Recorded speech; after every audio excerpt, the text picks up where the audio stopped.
उत्तर प्रदेश की राजधानी लखनऊ से एक ऐसी हाईटेक साइबर ठगी गिरोह का पर्दाफाश हुआ है जिसने हजारों किलोमीटर दूर अमेरिका तक अपने जाल फैला रखे थे। आलीशान बिल्डिंग के अंदर चल रहे फर्जी इंटरनेशनल कॉल सेंटर से विदेशी नागरिकों को सरकारी एजेंसियों और बड़ी कंपनी के नाम पर डराकर करोड़ों की साइबर ठगी की जा रही थी। अब कमिश्नरेट पुलिस लखनऊ ने इस पूरे नेटवर्क पर बड़ी कार्रवाई करते हुए 119 लोगों को गिरफ्तार कर लिया। नमस्कार, आगाज टाइम्स देख रहे हैं आप। मैं हूं आपके साथ पलक शर्मा। स्वागत है आपका हमारे इस कार्यक्रम अपराध में। लखनऊ पुलिस की साइबर सेल और साइबर थाने की संयुक्त टीम ने समिट बिल्डिंग के 11वें फ्लोर पर चल रहे एक फर्जी अंतर्राष्ट्रीय कॉल सेंटर पर छापा मारा। जांच में सामने आया कि यहां विदेशी नागरिकों, खासकर अमेरिका के लोगों को कॉल कर खुद को बड़ी कंपनी और साथ ही सरकारी एजेंसियों का अधिकारी बताया जाता था। इसके बाद लोगों को डराकर या लालच देकर उनसे गिफ्ट कार्ड खरीदवाए जाते थे, क्रिप्टो करेंसी के जरिए पैसे ट्रांसफर कराए जाते थे और इंटरनेट कॉलिंग प्लेटफॉर्म का इस्तेमाल कर अपनी पहचान छिपाई जाती थी। पुलिस ने मौके से 119 साइबर अभियुक्तों को गिरफ्तार किया है। साथ ही 103 लैपटॉप, 177 मोबाइल फोन और साथ ही कई इलेक्ट्रॉनिक डिवाइस, महत्वपूर्ण दस्तावेज और डिजिटल साक्ष्य भी बरामद किए हैं। पुलिस का कहना है कि ये सिर्फ एक कॉल सेंटर नहीं है, बल्कि अंतर्राष्ट्रीय साइबर ठगी का संगठित नेटवर्क था। अब बरामद डिजिटल साक्ष्यों के आधार पर पूरे नेटवर्क की कड़ियां जोड़ी जा रही हैं और इससे जुड़े अन्य आरोपियों की तलाश जारी है। आशंका है कि इस गिरोह के तार देश और विदेश के कई अन्य साइबर अपराधियों से भी जुड़े हो सकते हैं।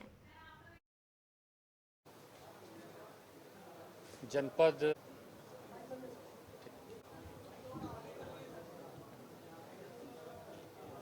अभी कुछ दिन पहले राजधानी लखनऊ में एक अवैध रूप से चल रहे कॉल सेंटर का पर्दाफाश हुआ, जो कि कॉल सेंटर जहां पे था वो समिट बिल्डिंग में था। समिट बिल्डिंग में पुलिस की रेड के दौरान वहां पे लगभग 1 दर्जन से ज़्यादा कर्मचारी काम करते हुए पकड़े गए, जो कि इंटरनेशनल ठगी का काम कर रहे थे कॉल सेंटर के रूप में। आइए आपको ले चलते हैं पूरी खबर की ओर। लखनऊ के विभूति खंड थाना अंतर्गत समिट बिल्डिंग में एक इल्लीगल कॉल सेंटर का भंडाफोड़ किया गया है। यह कॉल सेंटर विदेशी नागरिकों, विशेषकर यूनाइटेड स्टेट्स ऑफ अमेरिका के सिटीजन्स को साइबर फ्रॉड के लिए टारगेट करता था। अब तक की कार्रवाई में कुल 119 लोगों को गिरफ्तार किया गया है, जिसमें 92 पुरुष हैं और 27 महिलाएं हैं। 103 लैपटॉप बरामद किए गए हैं, 109 फ़ोन बरामद किया गया है। साथ ही विभिन्न प्रकार के एक्सेसरीज इनके कब्जे से बरामद हुई हैं।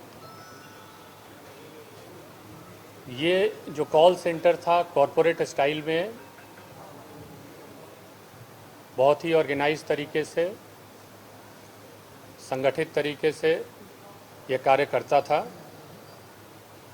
विभिन्न प्रकार की इनकी टीमें थीं। हर टीम को अलग अलग कार्य सौंपे गए थे। इनकी जो सबसे पहली टीम होती थी वो इनिशियल कांटेक्ट करती थी। अब तक की प्रारंभिक छानबीन से पता चला है कि इसमें यूनाइटेड स्टेट्स के सिटीजन्स को एसएमएस भेजा जाता था और उनको बताया जाता था कि आपके अकाउंट का प्रयोग, अकाउंट कई तरह के हो सकते हैं, 3 तरह के अकाउंट होते हैं। एक वहाँ का सोशल सिक्योरिटी नंबर होता है, फ़ोन के अकाउंट्स होते हैं, जैसे आपका एप्पल का हो गया, सैमसंग का हो गया। उसके अलावा तीसरा बैंक अकाउंट। तो आपके अकाउंट को इलीगल एक्टिविटी में प्रयोग होना पाया गया है और कृपया आप ये टोल फ्री नंबर से आगे वार्ता कर लें। जब वो व्यक्ति उस टोल फ्री नंबर पे बात करता था तो यहाँ पे उसका कांटेक्ट होता था दूसरी टीम से, जिसको डायलर टीम कहा जा सकता है।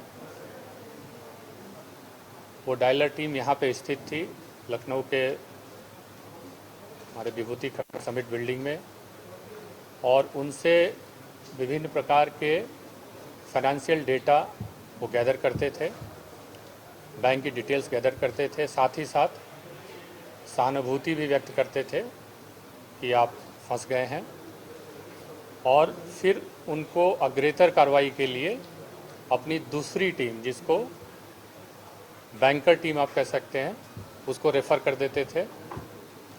बैंकर टीम पहले इनके डिटेल्स को वेरीफाई करती थी और साथ ही साथ यह बताती थी कि हाँ, आपके अकाउंट का दुरुपयोग या उसकी संलिप्तता विभिन्न प्रकार के इलीगल ट्रांजैक्शंस में पाई गई है।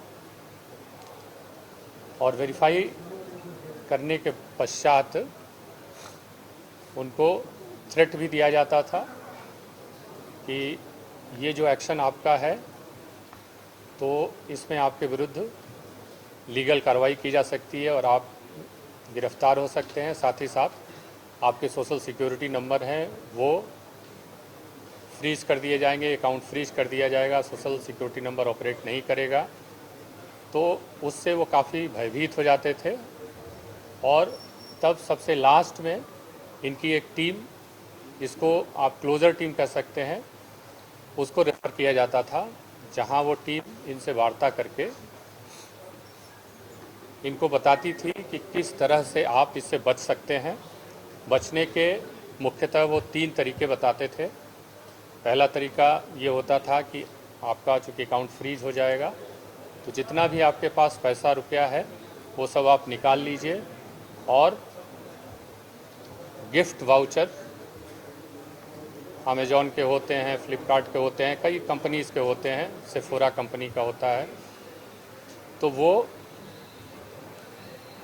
गिफ्ट वाउचर ख़रीदने के लिए प्रेरित करते थे और उसका पिन सहित डिटेल्स मंगा लेते थे और उनकी जो टीम थी वो उसको रिडीम कर लेती थी।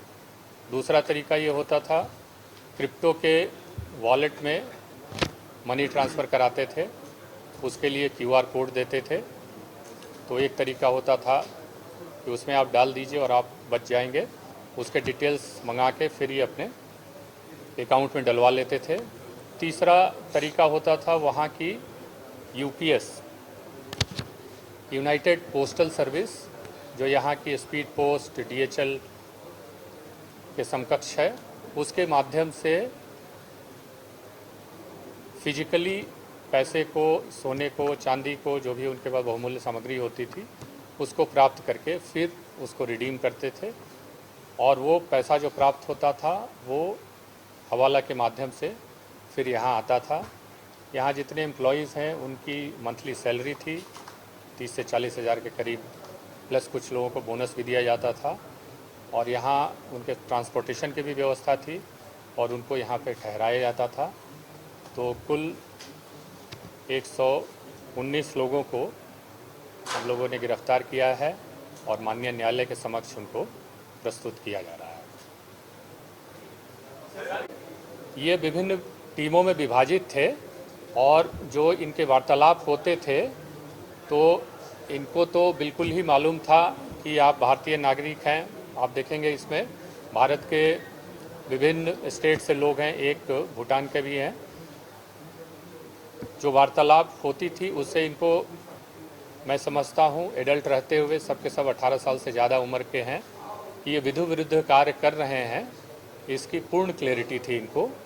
क्योंकि इंडिया में बैठे हुए और जिस तरह से आप आइडेंटिटी यूज कर रहे हैं, जो आरोप लगा रहे हैं और उसको भयभीत कर रहे हैं, तो विभिन्न प्रकार के इलीगल एक्ट में आप लिप्त हैं।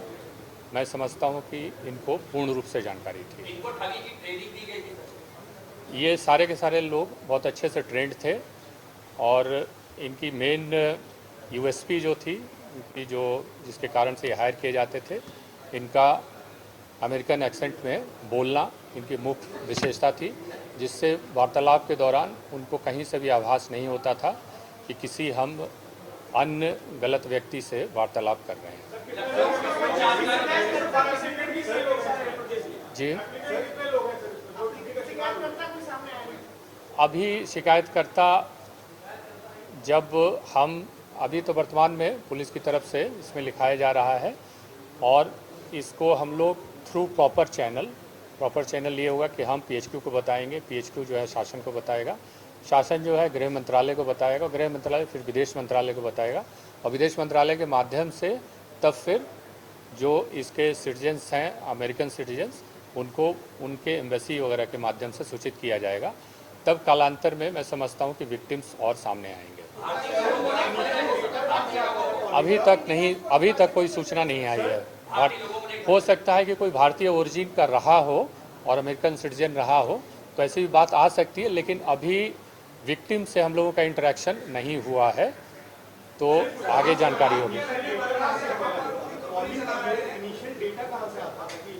ये जो इनिशियल डेटा आता था, एक इनके यहाँ एक व्यक्ति है जिसका नाम मैं समझता हूँ उर्फियत का नाम होगा, चार्ल्स करके, उस व्यक्ति के पास डेटा आता था कि कौन कौन से प्रोबेबल विक्टिम्स हो सकते हैं और उनको वो पुश नोटिफिकेशन SMS का भेजते थे और रफली ये देखा गया है कि इनके 10 में से 3 से 4 कॉल हॉट कॉल होते थे, यानी कि वो कन्वर्ट हो जाते थे इनके एक्सप्लॉयटेशन में। रेस्ट जो था 6 से 7 जो है वो कोल्ड कॉल होती थी जो कि सफल नहीं होती थी।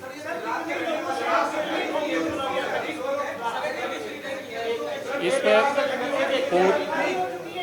पूरे इंडिया भर से लोग इसमें इन्वॉल्व हैं, विभिन्न प्रांतों से इन्वॉल्व हैं और आगे अभी तो शुरुआत हुई इस विवेचना की। जो सामने आएगा उसके विरुद्ध यथोचित विधि सम्मत कार्रवाई की जाएगी। अभी तो मतलब आगे निकल सकते हैं, अभी उस पर मतलब इस समय मैं टिप्पणी नहीं कर सकता। नहीं, इसके ऊपर भी लोग हैं, इसके ऊपर लोग हैं। वो अभी हम लोग छानबीन चल रही है और उनकी हम लोग उनको भी ट्रेस कर लेंगे।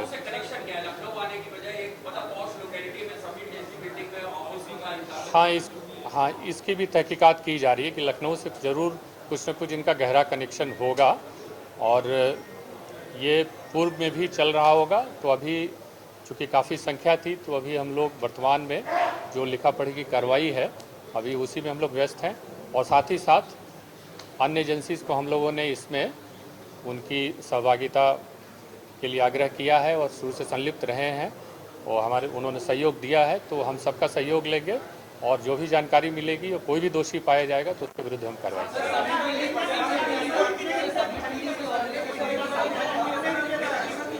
जी नहीं, पैसा नहीं मिला है, पैसा हमें नहीं मिला है कुछ। कितने की नहीं, वॉल्यूम हम बता सकते हैं कि देखिए अभी जो वॉल्यूम बता रहे हैं एक रफ एस्टिमेट है, 30 से 35 लाख के करीब पर डे का इनका ट्रांजैक्शन था। मतलब इतना ये लोगों से ठगी करते थे, 30 से 35 लाख इंडियन रुपी में। अभी जो जानकारी मिली है, जो पूर्ण जानकारी मैं नहीं कहूँगा, इनकम्प्लीट है, वो ये इस स्थान पे 6 से 7 महीना बता रहे हैं, लेकिन उसके पहले कहीं और संचालित रहा होता है।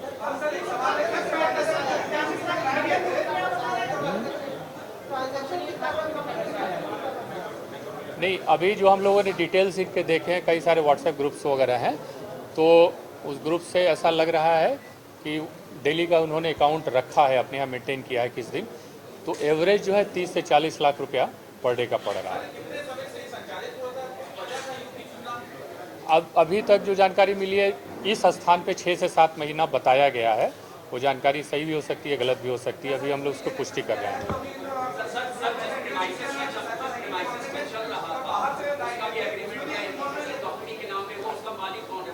ये सोलरिस सॉल्यूशंस नाम की एक कंपनी है और उसका वर्तमान में अब तक जो तहकीकात हुई है, कोई उसका रेंट एग्रीमेंट होना नहीं पाया गया है।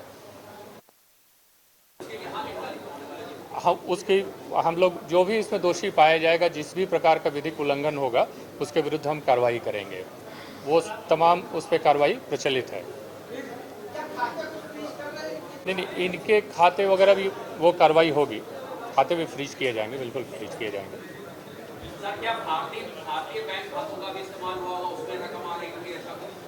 ये पूरी चेन में कहीं ना कहीं इस्तेमाल तो ज़रूर हुआ होगा। अभी तक जो जानकारी मिली है तो वो जो हमने 3 मीडियम बताए आपको, ये कोशिश करते रहें कि कोई भी ट्रेस न छोड़ें। तो यूपीएस का भी कोई फिजिकल ट्रेस, जो यूनाइटेड पोस्टल सर्विस है यूएस की, उसका कोई फिजिकल ट्रेस एज सच वहीं पे मिल पाएगा। दूसरा जो गिफ्ट वाउचर है, कहीं ना कहीं कनेक्ट करेंगे तो मिल जाएगा, लेकिन ज़्यादातर वो फॉरेन अकाउंट्स में ही हुआ है। और तीसरा जो क्रिप्टो वाला है, वो बहुत ही स्पेशलाइज स्किल उसमें चाहिए। यहाँ पे जो इनका लेन देन, जो इनकी सैलरी देते थे, सैलरी मैं समझता हूँ कि 30 से 40 लाख रुपया इनकी पर मंथ की सैलरी थी। तो वो जो सैलरी का पेमेंट होता था, वो हवाला के माध्यम से पैसा आता था, उसी के माध्यम से ये पेमेंट होता था। कैश अब वो हमें आगे इन्वेस्टिगेशन में पता चलेगा।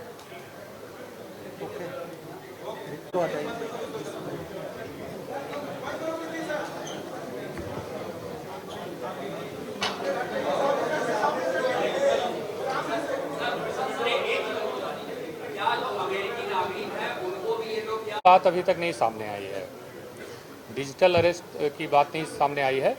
उनको साइकोलॉजिकली ये भयभीत कर देते थे कि आपके द्वारा आपके अकाउंट की संलिप्तता विभिन्न प्रकार के इलीगल ट्रांजैक्शन में है, चाइल्ड पोर्नोग्राफी में है, नारकोटिक ड्रग की स्मगलिंग में संलिप्तता पाई गई है। तो वहाँ के लोग बहुत ही लॉ अवॉइडिंग होते हैं, बहुत ईजिली इनका कहना है कि डर जाते थे और तुरंत ही वो फिर कुछ न कुछ अपनी तरफ से, हाँ, काफ़ी पढ़े लिखे लोग हैं। जो ये लोग अंग्रेजी बोलते हैं तो उनका अंग्रेजी बोलने का स्तर बहुत ही उच्च कोटि का है, तो ज़्यादातर पढ़े लिखे लोग हैं जी। लेकिन उत्तर प्रदेश का सिर्फ एक ही है, ज़्यादातर सब अन्य राज्यों के हैं। आप लोगों को दी गई, आप लोग तमाम महाराष्ट्र, गुजरात, वेस्ट बंगाल, बहुत सारे राज्यों से है। मास्टरमाइंड भी अभी जो हमें जो नाम पता है वो उर्फियत का ही मैं समझता हूँ कि हो, तो अभी उस पर टिप्पणी करना प्रीमैच्योर होगा। तो ये थे हमारे साथ लखनऊ सीपी। इन्होंने बताया कि लगभग 1 दर्जन से ज़्यादा लोग यहाँ पर काम कर रहे थे, जो कि इंटरनेशनल ठगी का काम करते थे। आरोपियों के पास से कम 50 से ज़्यादा लैपटॉप और 100 से ज़्यादा मोबाइल फ़ोन्स बरामद हुए और साथ में ही बहुत से इलेक्ट्रॉनिक गैजेट्स भी बरामद हुए, जिसके ज़रिए वो इंटरनेशनल ठगी का काम करते थे। वीडियो जर्नलिस्ट अमित के साथ मैं दानिश खान, आकाश टाइम्स, लखनऊ।